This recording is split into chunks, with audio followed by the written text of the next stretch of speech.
governor of our state, Imo State, Nigeria, His Excellency Rochas Okorocha. He's a man of the people. He's the man we've been hearing so much, people in diaspora. We are happy to have him in the house. We're right here in his hotel, this is in the studio. He has proved himself beyond reasonable doubt with about 2 hours hanging around with him from the airport down to this place. He's a celebrity man, he's a simple man. Even being in the limo with him, he doesn't want to follow protocol. He was just like, I'm just like anyone like you. So we're honored to have you here in a studio now today. My name is Larry Omotosho, the host of this program. And here, the governor, most respectable right now among us in diaspora, Governor Rochas Okorocha. Nice meeting you, sir. Welcome to this program. Thank you, Larry. Yes, sir. Thank you. You know, people in diaspora have so many things about you, you know, especially the good things that you are doing. Being the governor of an important state, Imo State, challenge state, we've had so much, your predecessor, which is the former governor, and it's like they call you like you changing the whole thing and everybody's welcoming you. How do you see yourself getting the most executive position in Imo State as the governor of the state? Well, Larry, thank you. I'm happy to meet you. I want to say that I'm quite impressed by your reception right from the airport and the fact that NBC is becoming the voice of Africa in diaspora. So we want to encourage you. Sir. And I think Africans need a voice. And if NBC be the voice, to God be the glory. So commend you, what you're doing, and I want to encourage you. And I hope you do find time to come to Nigeria to have a branch of this NBC. And with that, I think we can all collaborate and tell the world who we are. But talking about leadership, I'm talking about my emergence as a governor. I became governor under unusual circumstances, and I had wanted to be the president of the Federal Republic of Nigeria, and never intended to be the governor of Imo State, because I once ran for that position, and so I gave my back to it. But call to duty invited me back because I felt I have something to contribute, and things were not moving the way I thought it could be. So I re-offered myself for that position, and thank God today that I've emerged as the governor to try to let the world know, or let my people know that which I think I can give the society, because I have this, call it selfish belief and myself, that I think I have something to offer. So that's exactly what brought me back to governance, and today I'm the governor of Imo State, trying to contribute my quota to the development of our states, and I think I'm quite happy that God is, if His mercy, is proving Himself in Imo States. That's wonderful. When I asked you a question, sir, and you were giving me all the details of what you actually intend to, we heard that you are a good philanthropist, building schools, even not only in Imo State. That's funny, but Ibadan, that's the southern people, and the north and the east. Somebody was kind of thinking, if somebody is doing something like this, there must be a bigger picture than being the governor of Imo State. You have a big heart from the beginning. What are your next step after being the governor now? Don't you think of something? Well, let me put that right. I have a very, yes, I accept. I have a very large heart, and I love humanity. I love people. I hate injustice and I hate poverty, because I was once a product of poverty, so I hate it, and I know what it is to be poor. I understand what it is to suffer from injustice. So these are the two things I fight, and ignorance. So talking about my foundation, yes, I set up Rochas Foundation because it's a vow I made to God Almighty when I was growing up, having passed through these pains of life and shackles of poverty. So I said to myself that if at any particular time I find myself in a place where I can contribute to the well-being of ordinary mortal, I would like to do so, because I said, God, bless me that I may bless others, honor me that I may honor others, give me that I may share with those who do not have, Because on my own I can do nothing, but I can do all things through God who gives me the strength. That's the driving force. So it was a spiritual contract between me and God. That in any time I happen to find a little bit of wealth in my hand or resources, I want to help those that are poor, because I hate poverty. So today, to God be the glory, we have over 6,000 children from the poorest of the poor, I mean the indigent ones, who have no hope of going to school.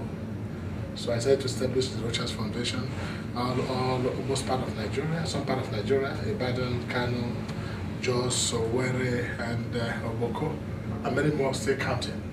And the qualification is you must be from the family that have nothing, poorest or poor. In other words, if you don't have this assistance, you will have gone to school. That's wonderful. And miraculously, things are working. So we have over close to about 1,000 now already in the university, because we take care of them up to the university level. And so it's working out well.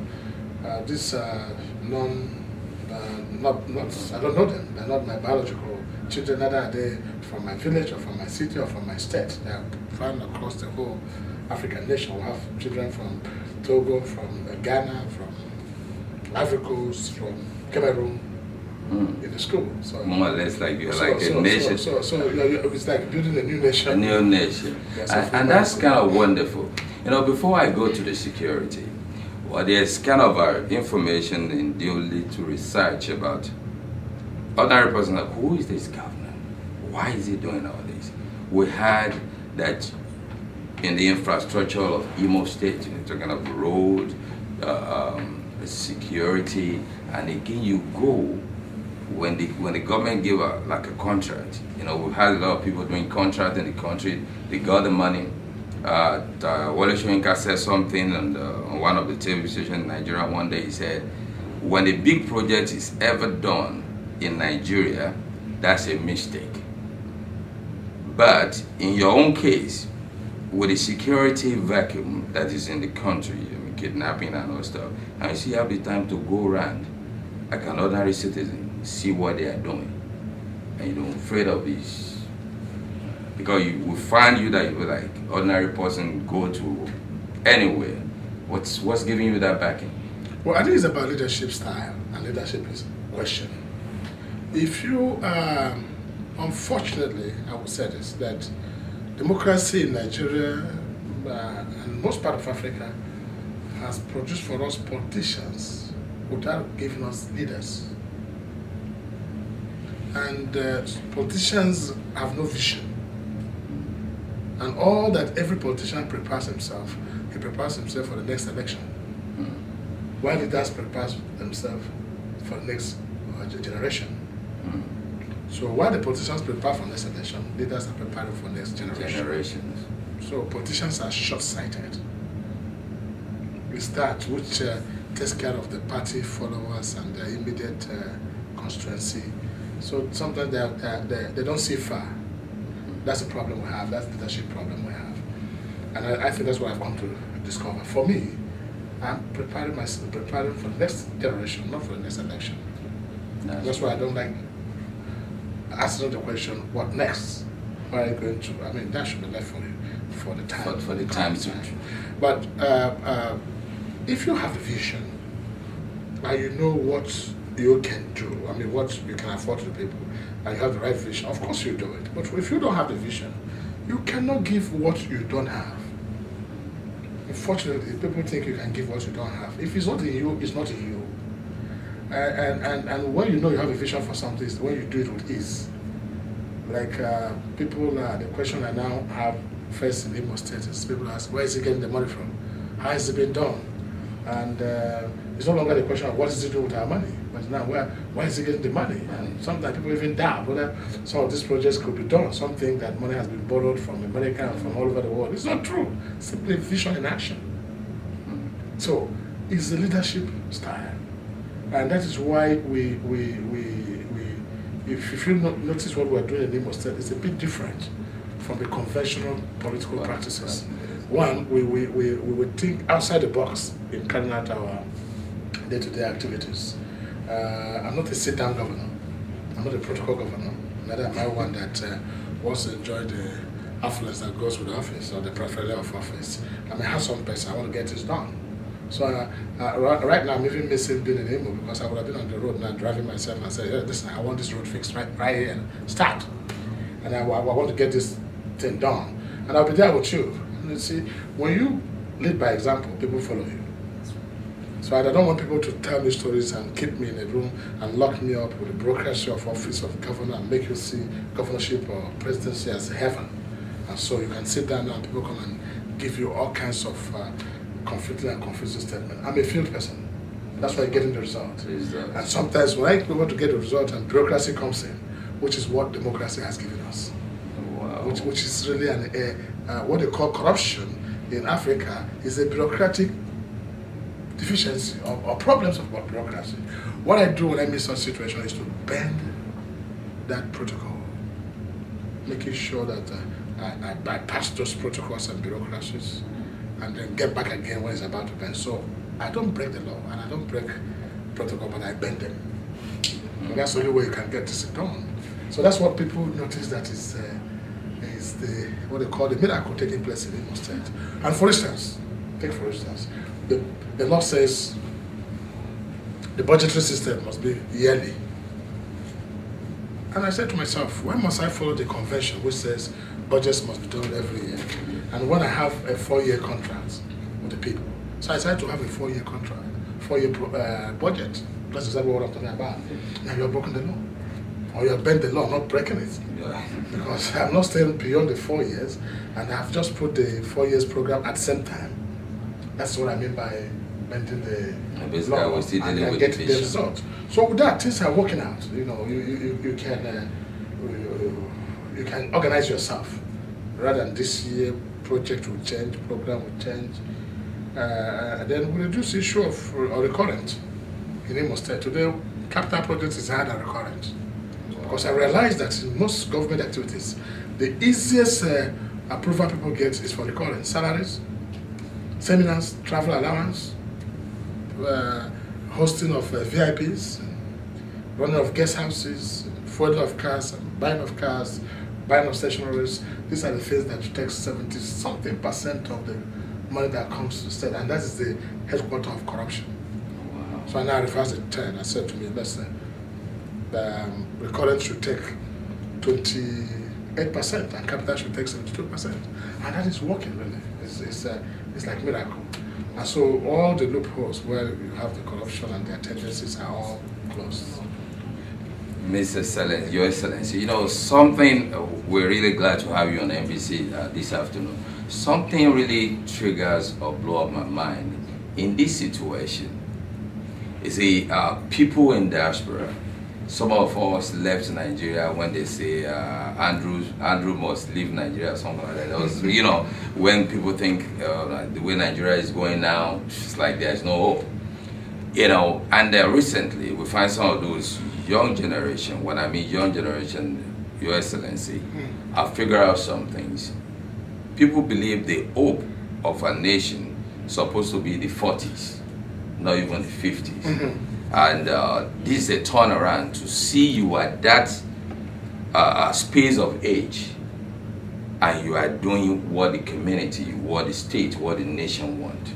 Because we have been losing up. We see young people in Nigeria who are politicians 40s and doing the highest fraud in that nation. And that means there is still hope in seeing you as the governor of the Imo State. You are a future visionary, not the immediate person. You plan ahead with everything that you're doing. That's why you're able to accomplish this. Again, the people in diaspora, some of them who have left the nation and come over to abroad, they have been doing good, doing a great job, professionals, scared to go back home for security reasons, for even if they go back, what's going to happen to them. And these are brain. No, you're talking about security now. Security. So I can get it right. Okay. Yeah. And people, the migration from Nigeria to overseas countries. Yeah. But the question one would ask, well, why do we really leave our nation for other nations of the world? What is it that God has given to America that has denied Nigeria? Have you ever asked that question? What is it that America has today that we don't have? Even more. Now, is it land? We have better and more fertile land, arable land, than America. Is it oil? We have more. Energetic use? We have more. If I was stand better under the sun than the world also. So what is fundamentally wrong is leadership. Take it whether people are migrating, whether there are security problems, or whatever it is, leadership has been our major challenge. And the Bible says where there's no vision, the people perish. Perishing includes running away out of their country. Perishing also means poverty. So we have to get things fixed right in Nigeria, in the States.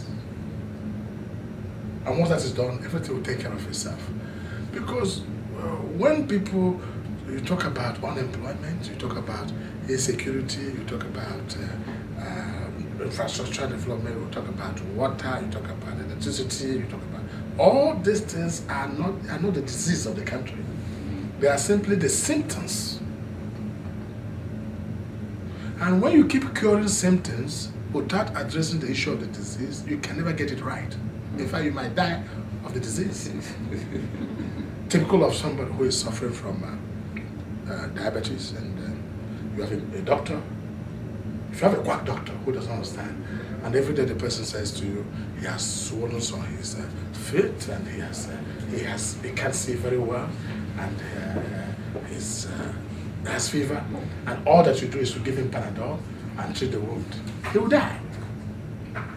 Until you address the disease, tackling that state or that nation or that society, you can never get it right. And the disease also lies in visionlessness and leadership. So I like addressing some of these insecurity problems which you see. They are the apparent thing which does not reflect the practical realities. It's just like as a child, when you are on a fast-moving train, you notice that the trees are running. These trees running now are the insecurity. They are what you call the poverty, and that's what you call the unemployment. They are all running, and you think that it's the trees that are running around or moving so fast, not knowing that you are the one that is actually moving. That's the best way to describe, so people can understand, because I'm tired of explaining to people, address the main issue and leave the shadow. The substance of the matter is the leadership question. And I've told you that democracy in Nigeria has given us more politicians with few leaders. And it does not matter if you have a visionless leader, as a chairman, as a state governor, as whatever position the person is, and is leading the entire people. The people can never be bigger than their leader. That's it. That's the point we're making. So I have to address the leadership question. Why don't you have tribalism here? Why don't you have insecurity? Why don't you have that? It's the same issue. And that's what I want to talk to you about. But talking about some of the matter, if you're asking me what effort I will make to address the issue of maybe the kidnapping or Boko Haram or some of the security challenges we have. That is also a creation of the political class. Most of these youth never knew what was called gun. They didn't know what was called armed. They were used during the process of election, in preparing for the next election, not preparing for the next generation. We now got them involved as youth vanguard. And shortly after the election, we'll call them thugs. And the thugs still have the gun. We do not disarm them. They still hold the guns. What next? They now find that they can still use the same gun to do what they're doing. So it's important that we, the leaders in Nigeria, must take responsibility. But for now, if it is what effort I'm making as a governor in these areas, that's a different kind of fish. I can also discuss that with you. But this is the main of our problems. We've been honored to have the governor of Imo State in the house this afternoon. Upon his scheduled program, he took his time and attentive to every question that we put to him. I know now we're about to run it up, but one question before the governor go to the next place. What will you advise the diaspora people about coming on, and then we'll be able to run up the activities? Well, I think it is cultural with us that every black man, every African goes back home at any given time. It's part of our culture. And so we must never allow that culture die because we have found some bit of temporary comfort in foreign land. So we must think home at one particular time or another. And I'm so worried at the rate that the African culture is being destabilized and is fast eroding, that we tend not to know that we'll still have a home. So I'm also here to tell you that well, there's need to build a bridge that will take every African back home. Not African back home to live where you are here, but contribute something to the economic and political development of where you come from. And that is what is very, very key. And for those in Imo State who are building what is called the diaspora village right now, and where we give them some kind of convenience payment structure. They can pay a token and gradually own a home, because some of their problem also is where do they put their head when they come back. And also to assure them that the issue of security has been taken care of. Some of them have mentioned about kidnapping, some of them have talked about armed robbery. They become a thing of the past. What we had then was some challenges of legal challenges that we had, because that again means what I told you about bending the law and not breaking it.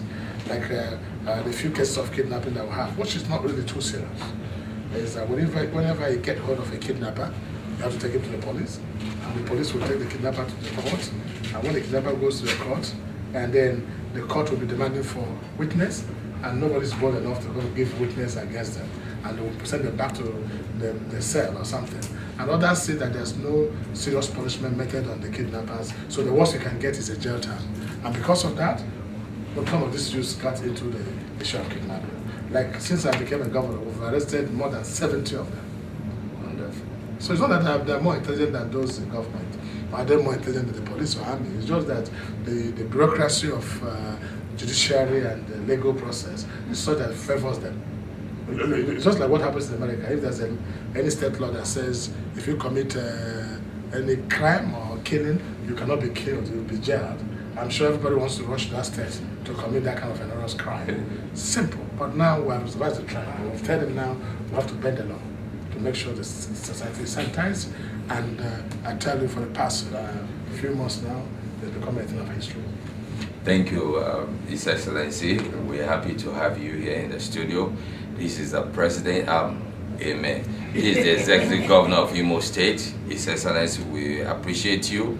People in diaspora, you've heard the governor that is being celebrated among the Nigerians, both home and abroad. He's here in us, and thank you very much. Nice being you, NBC. Thank you. Osa Perima,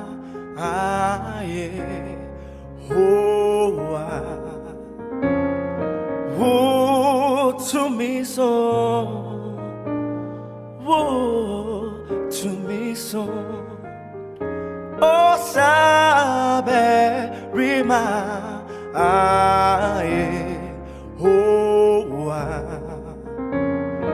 woe to me so, woe to me so. Osa Perima,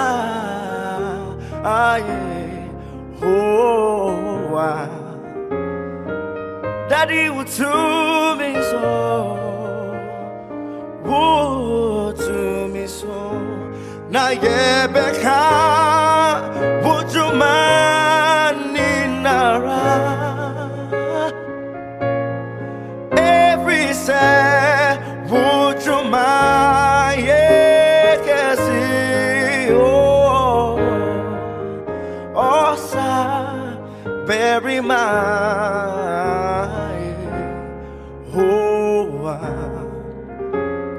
Woe to me so, woe to me so. Now ye beka, would you mind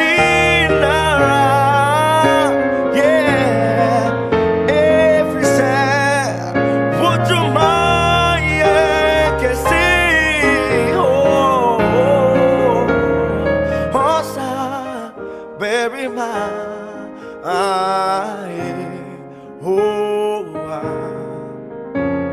woe to me so, woe to me so.